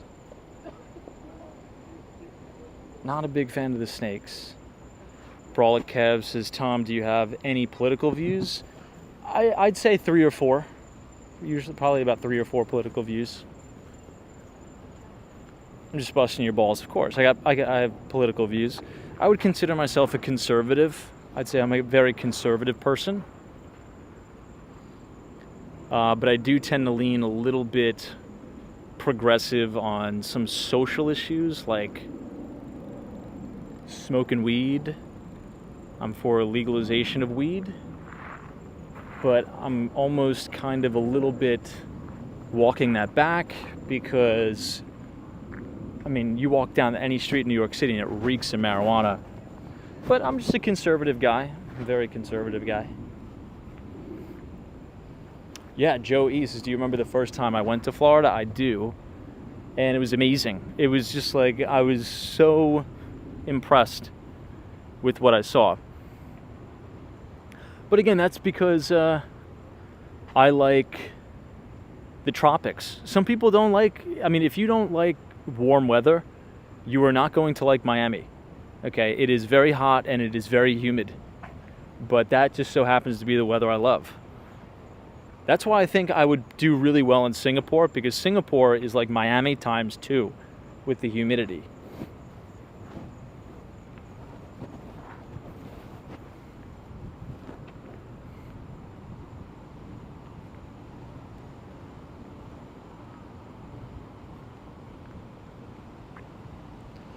David says, I could attest that Fort Lauderdale is more wild than Miami. Is it really? I'm going to be in Fort Lauderdale on Monday.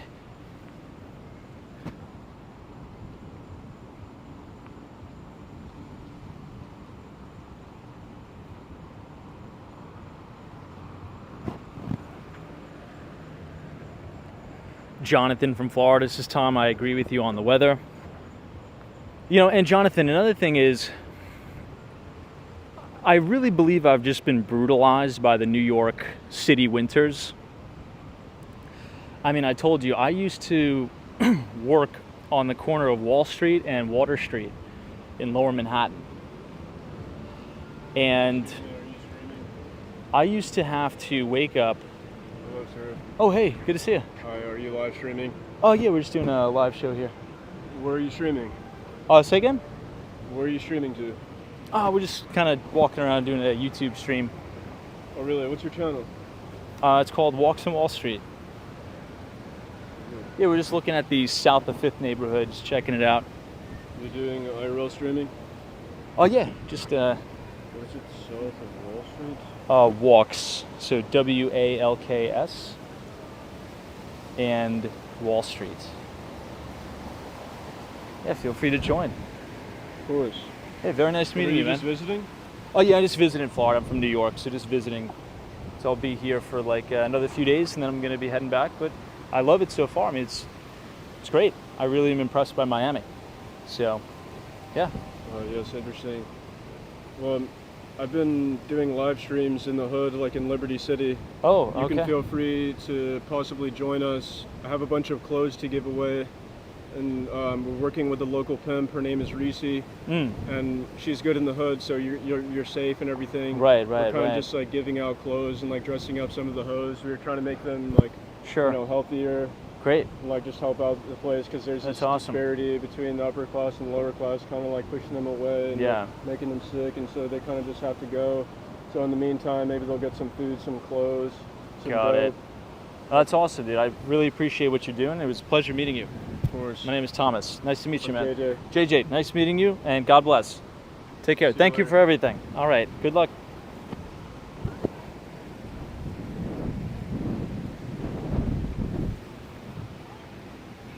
All right, let's head towards the South Point Park.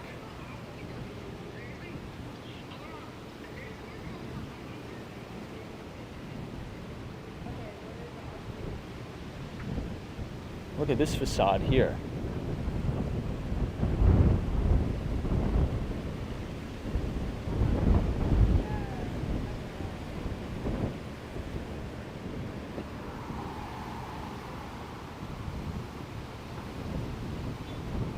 Oh wow, Kathleen says I had to intervene during a large snake interaction with my Doberman after it was, what'd you say?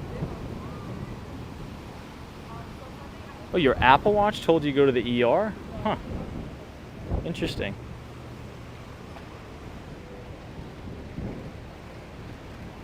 Whoa, look at this place.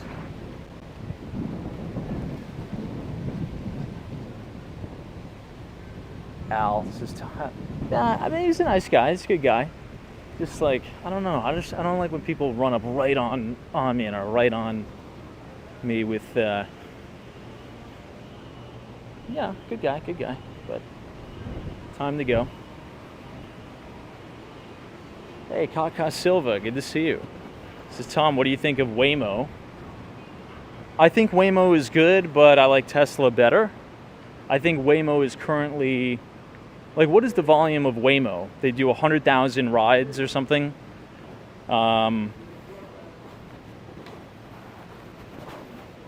Is it a day Waymo does? I just don't like the design of the vehicles because they have so many sensors all over them. But I mean, the tech is great, right? I think full self-driving is the future.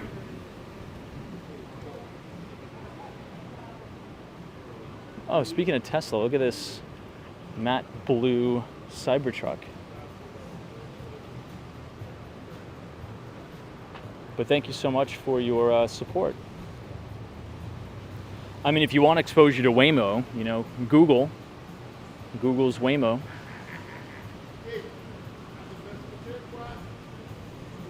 What do you guys think of the Cybertruck over there?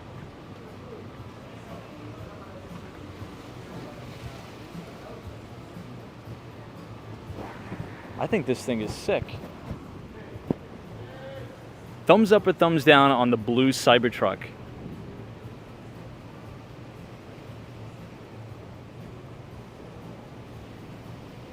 I think this picture is very awesome with the palm trees in the background and the blue Cybertruck.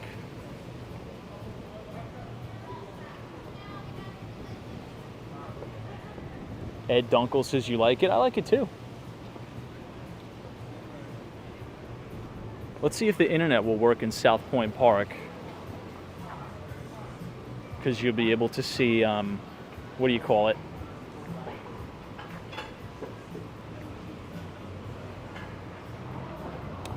Fisher Island. When I was talking to that gentleman, JJ, a very nice guy, I was trying not to laugh. I didn't know if he was inviting me to Liberty City to, what did he say? He wants to dress up the quote unquote, I won't say the word, but he's talking something about prostitutes. I was like, all right, I think it's my time to head on out, my friend, but very good guy. No complaints on my behalf.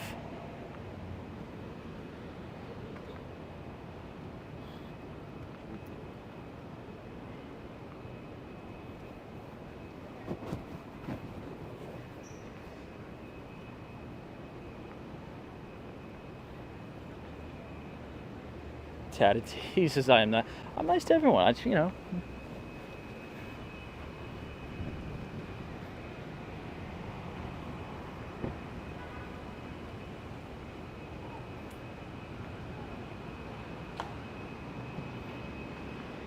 Let's see if Joe's Stone Crab is open.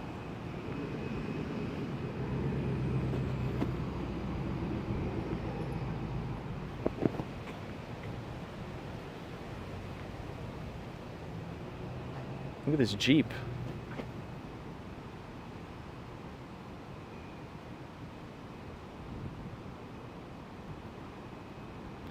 Hey, what's up, Mark? This is Tom. Where are you in Miami?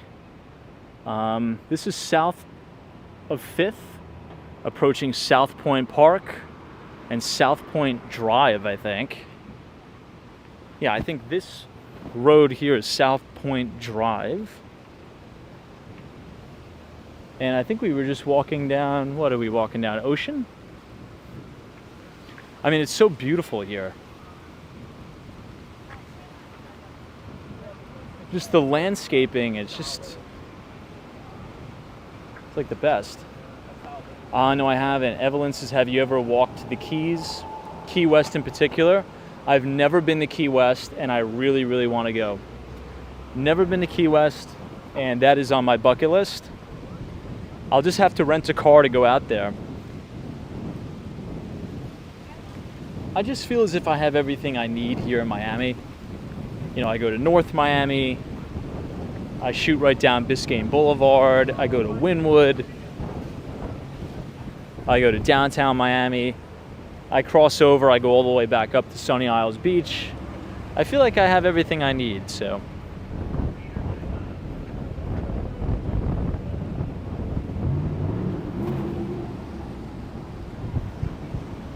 Hey, Andrew O'Donovan, thank you so much. Kind of windy tonight.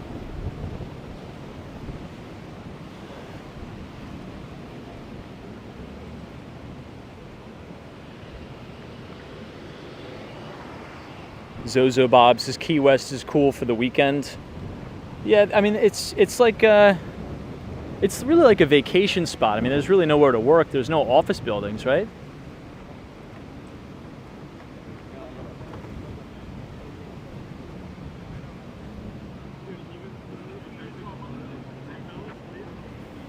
This is overlooking the Miami Marina, or I should say looking over to Miami Marina.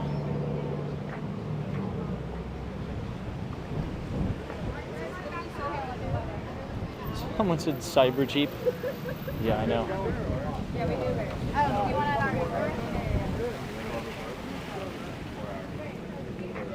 to There's Joe's all the way in the distance there. But if you guys are enjoying the live stream so far tonight, feel free to leave a like on the video. Click the subscribe button if you're new.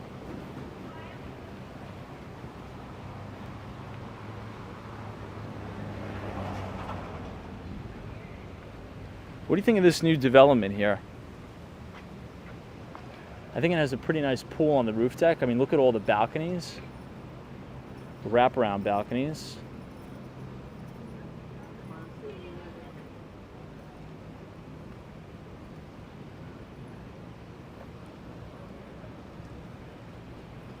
Pretty cool pool deck.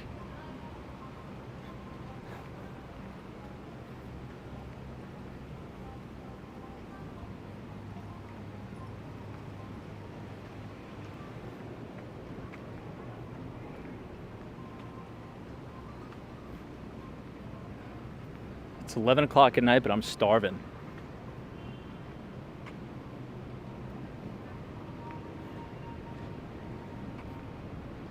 This is South Point Tower.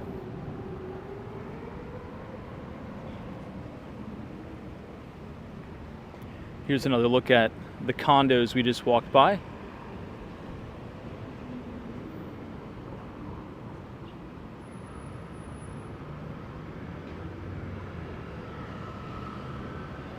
Jack says tacos question mark. I don't know. I got a few steaks in the freezer that I have to cook at some point, but I think I'm going to be lazy tonight because it's Friday night, and I may go to my favorite burger place of all time. So if you are visiting Miami, Florida, you got to go to this place called Burgers and Shakes. It's unbelievable. You can look it up on Google Maps. It's right on the water, right on the ocean. It's on my way home. It's right on Collins Avenue. I think it's 76th?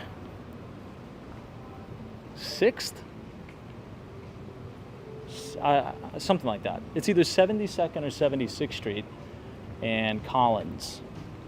But that place is awesome. And Burgers and Shakes is open at like 4 o'clock in the morning. You guys would like it. Check it out. This is Joe's Stone Crab right here.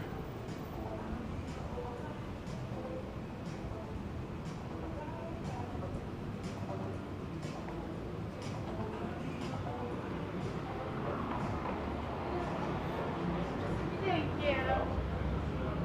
Let's see if we can see all the way to... Okay, so this is South Point Park, and this is also the parking for Smith & Wolinski's.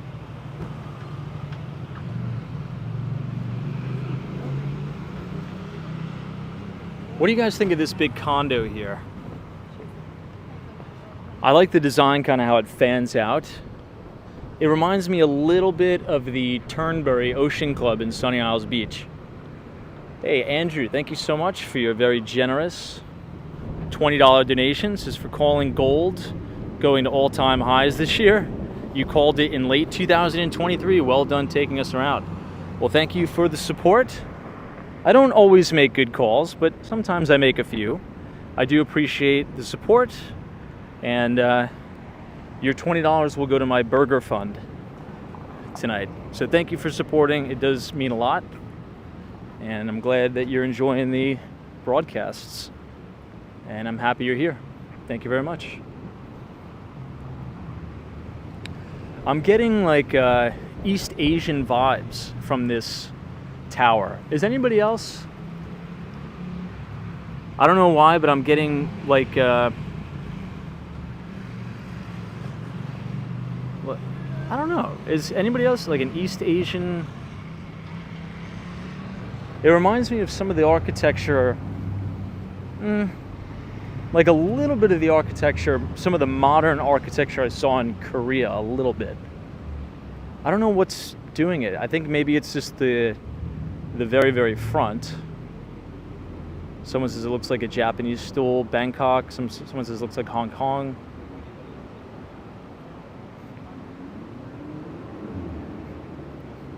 It's a very calming entrance.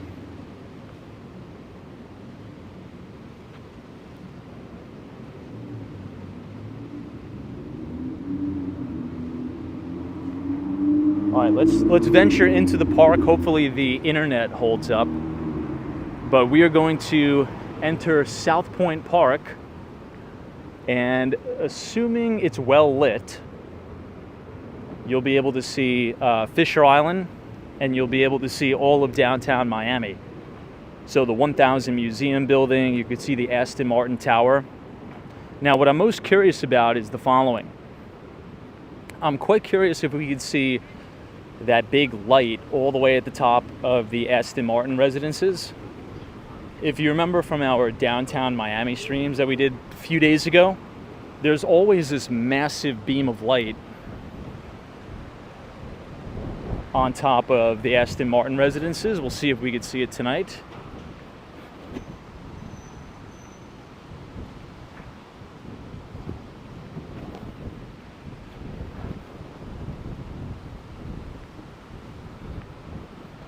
Hey, New England Crypto, what's going on? Yeah, wind hasn't been too bad. I forgot my wind mic. So, I'm glad it's not too horrible. But where are we at on Bitcoin now? We regained 63?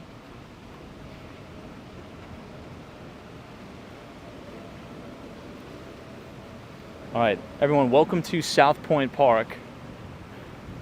This is an amazing, amazing place.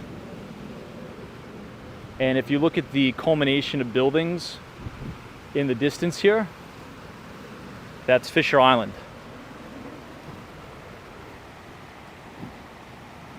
Hey, what's up, Gary? Look at the moon.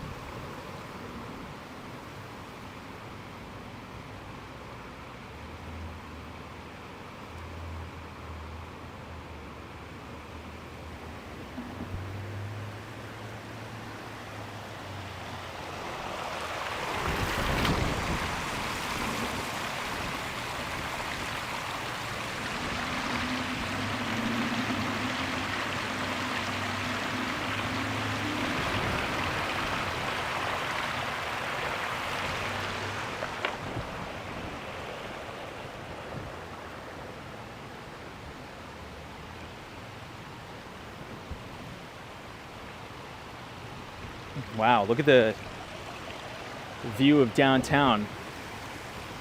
Hey, Joseph Hardaway, thank you so much for your $5 donation. Appreciate the support.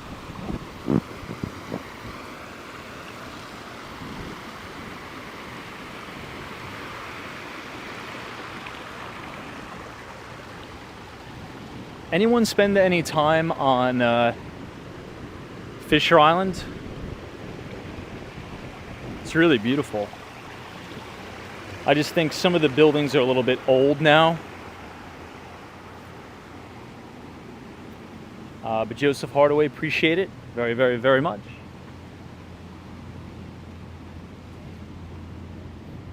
I mean, look at how incredible this is. We're literally right on the water.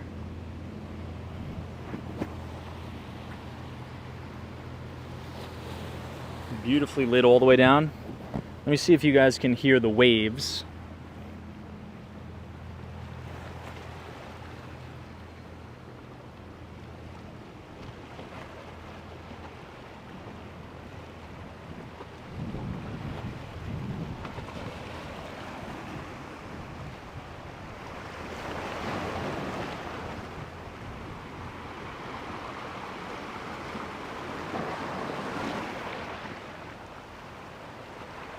If you look all the way in the distance right here,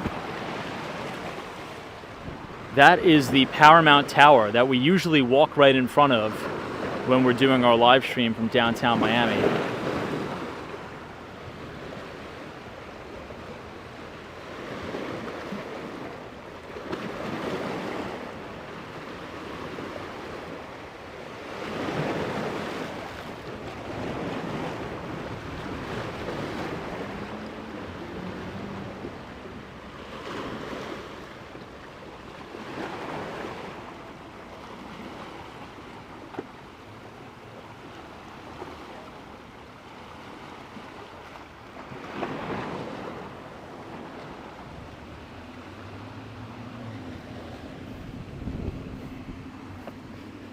I think I'll say that the quality on the stream doesn't do it justice.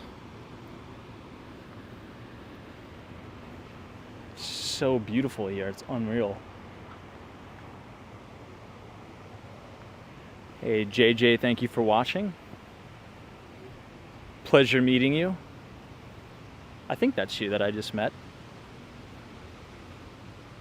And hope you have a great weekend.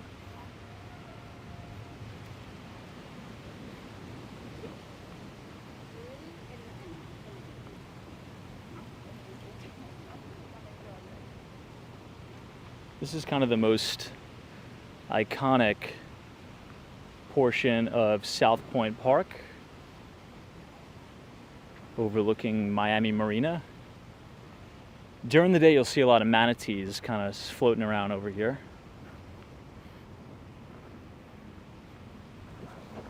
Let me zoom in on the main skyline of downtown Miami, because you could see it if you just look directly ahead.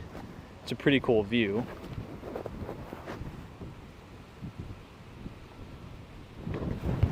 So here you can see 1000 Museum.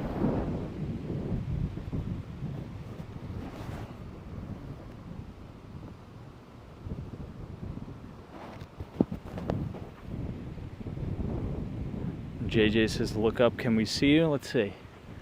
What are you in, one of these guys?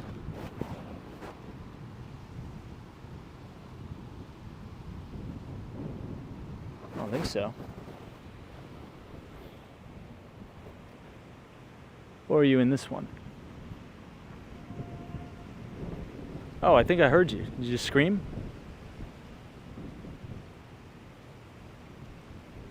I think you're over here.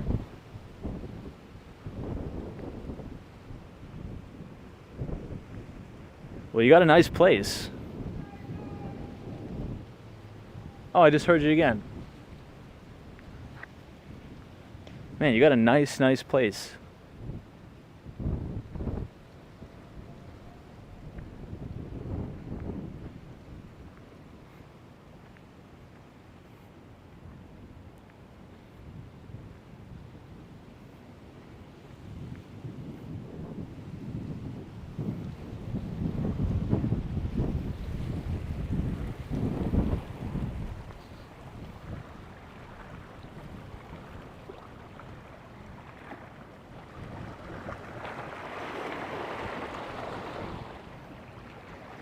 Damn, JJ, you have a freaking sick place, man. Love you. I absolutely love your apartment. I can only imagine the views from there. Can you imagine that? Watching the sunset over downtown Miami? Insane. And this is Fisher Island right here. Hey, Addison says, how about the We Robot event? I loved it. I thought it was fantastic.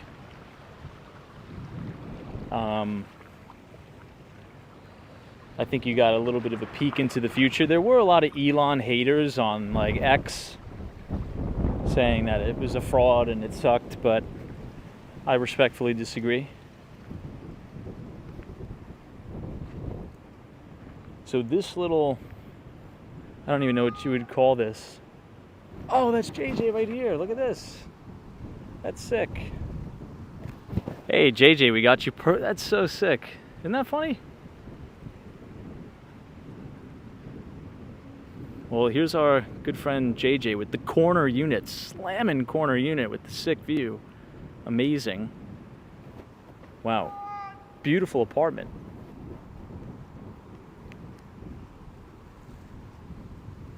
Man, corner unit.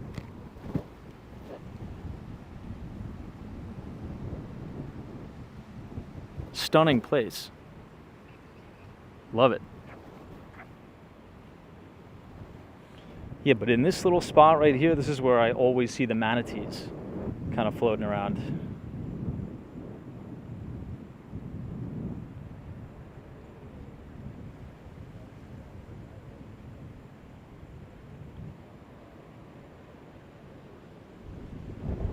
All right, I gotta head back. It's getting late, and I'm all the way on like 30th Street.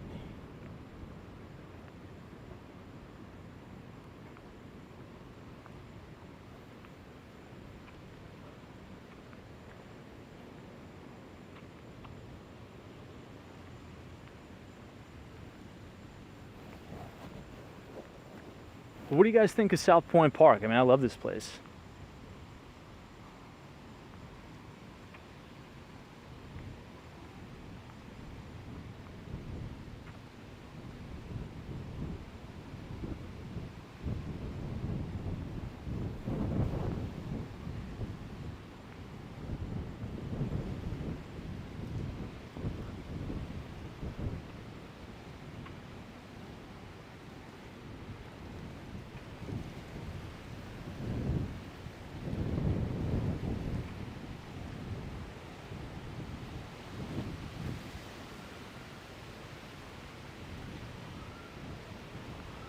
All right, everyone. Well, it's getting late. I got to get back. But I think this was a productive. We had a lot of good, interesting conversations. S&P 500 new all-time record highs today. A lot of stocks in gear and in action. And we'll see you tomorrow. I'm flying back to New York City on Tuesday, so be prepared for that. But until then, we'll see you tomorrow. Hit the like if you enjoyed it, subscribe if you're new. Have a wonderful weekend, stay safe. Try to enjoy it, and I'll see you guys tomorrow.